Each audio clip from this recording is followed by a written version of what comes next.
Hello and welcome to the Liz Experiment YouTube channel. This is the channel where I record field notes from my journey towards architecting my best life. I am back this week in Xalapa, Mexico. It is a little bit rainy this morning, so I'm recording indoors. But this week's video, I'm going to tell you a little bit about some adventures I took this weekend to a nearby town, taking Mexico, well, at least Xalapa public transport, and some fun things I've been doing leading up to Dia de los Muertos, and all the amazing stuff that's happening here in the city. So let's get started.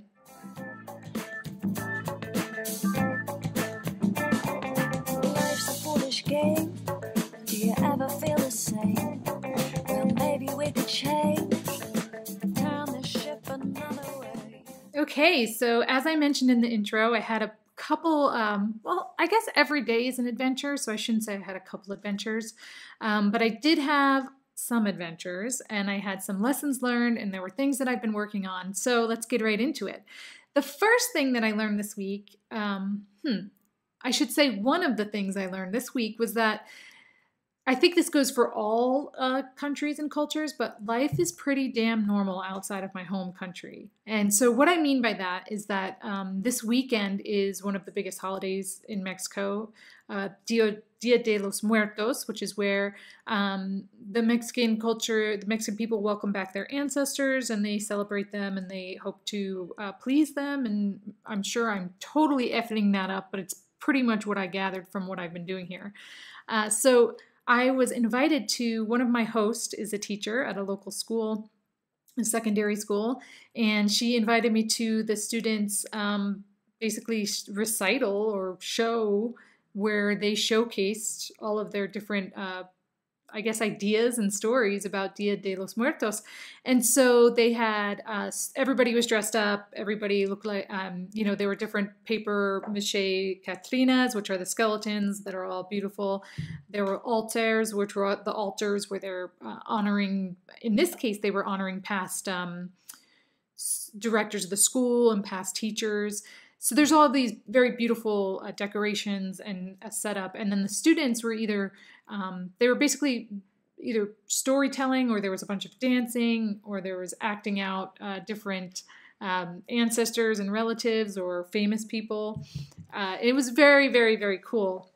But it wasn't much different than what we would do for a holiday in our secondary schools in the United States. Of course, the holiday was different, and of course, the decorations were different, and of course, the language was different, but all in all, it was pretty darn normal. So I learned that, I don't know, we're more similar than we are different, I think, and I think that's very important for us to remember in these times. And I also think if you aren't as lucky as some people like myself who get to travel a lot, or maybe you just decide not to travel, getting outside of your comfort zone and getting into and seeing new cultures helps you realize just how similar we are. So that was a big reminder that I had this week. The second thing that I learned this week was that taking the public buses in Xalapa, I don't want to say Mexico because I'm only here in Xalapa, but taking the public buses, it's kind of an adventure, but it's pretty amazing adventure. There aren't many, at least for the part of the city I am in, which is about a 10-minute drive or a 30-minute walk from the city center. There aren't many designated bus stops. So you kind of have to know where the bus stops, and even if you're at a bus stop, you still have to wave down the bus to stop. So that was pretty great adventure. I had heard tell that there was a bus stop in front of the cafe, one of the cafes nearby, and so Saturday I was going to the town Coatepec, which is basically the coffee mecca of this area. And they also have a wonderful market on Saturdays. It's a pretty cool city. It's a little bit smaller than Xalapa, or maybe a lot smaller than Xalapa, but it was very cool. But I wanted to take the bus there. And so I went to the cafe and I went in and I spoke to the woman in my awful Spanish. And I asked her, is there a bus stop out front? And she goes, oh yeah, it's the bus stop. Yeah, but make sure you wave to them because they just won't stop. And I said, okay.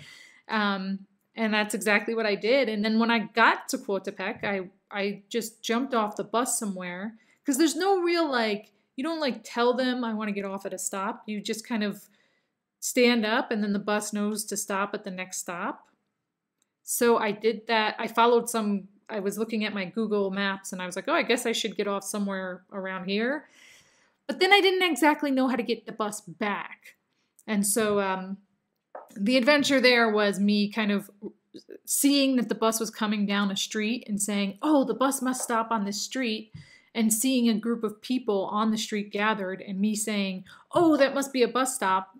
And sure enough, we waved down a bus and I got back to Xalapa. So that was a cool adventure. I felt very brave, but also kind of, I think it's part of this culture of, we don't need to know exactly where you're going and exactly what you're doing at every single minute. It's just like the bus goes to that town and you'll figure it out.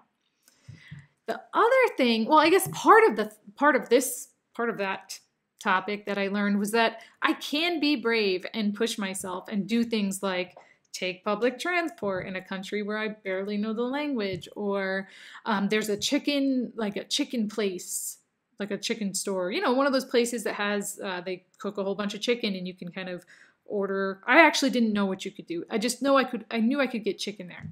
And so I went up and I ordered the mediano because I thought the grande would be too big. Good choice. The mediano was also big, but basically what I ordered was this big plate of chicken with a whole bunch of tortillas and some sort of guacamole and onion side. And they put it in a bag and you take it home and it's delicious. But I wouldn't normally, or I haven't been along this journey doing those sorts of things. So I've been each day kind of pushing myself to be brave and get outside myself and get outside of my own head. So I've realized I can do that. And the last thing I really learned this week was that I may be learning more Spanish than I thought, but I'm still frustrated and I still feel like a complete idiot. So I'll talk more about that in this next part of the video, which is what I was actually working on. And I kind of alluded to this first point, which is that the idea of just going with it. As I said a few minutes ago, at least in my culture, we're so anxious and caught up in getting things done at the exact right time in the exact right way. Everything has to be perfect. And if you're out of something in your house, we're very privileged in that way. Like you kind of get stressed out if you don't have the exact right peanut butter, it's like, who cares? Life is life. And, of course there are some of those things that are serious and I'm not trying to negate anybody's feelings at all, but more for myself, it was, Liz, just chill out. So you don't have the almond butter at the grocery store, get some other thing, I am lucky enough and grateful for that privilege to be able to do something like that. So again, with taking the bus here, it's kind of like, yeah, I don't know if the bus is going to stop here. I may have to figure out another way back, but I'll do that. I have the means to do that, meaning I have a phone that works and I can look at the directions and I have enough money to hail a taxi. So with that knowledge,